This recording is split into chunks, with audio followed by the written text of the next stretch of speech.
Hi guys, আপোনালোকে ভালে আছেনে? আমিও ভালে আছোঁ। আজিৰ ভিডিঅ'টো বনাইছোঁ সাপৰ ভিডিঅ'। মানে মানুহৰ ঘৰত সাপ সোমাই বহুত উৎপাত কৰে। সেইটোৰ কাৰণে যদি কিবা কাৰণত মানুহৰ ভৰিত মেৰ মাৰি ধৰে, সেইটোৰ কাৰণে মানুহৰ বহুত আলনি হৈ যাব। সেইটোৰ কাৰণে তাৰমানে ঘৰত সোমাব নোৱাৰাকে মানে অকণমান মেডিচিন অকণমান দিলে ভাল হয়। সেইটো আপোনালোকক দেখাইছোঁ।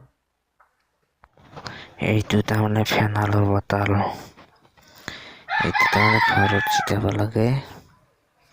ছিটিলে সাপ ঘৰত নোসোমায়, ছিটিলে ভাল।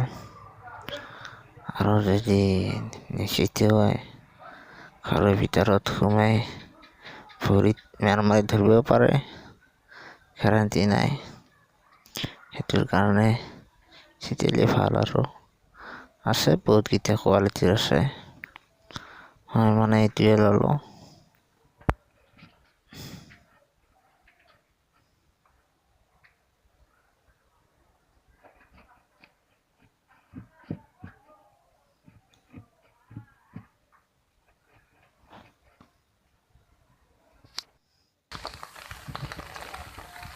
এইফালে আকৌ বানপানী,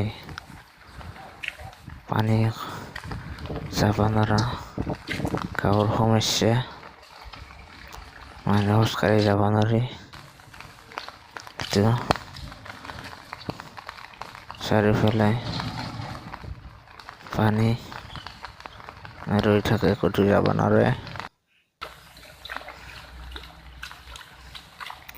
ওলোৱা সোমোৱা অলপ অসুবিধা হয়।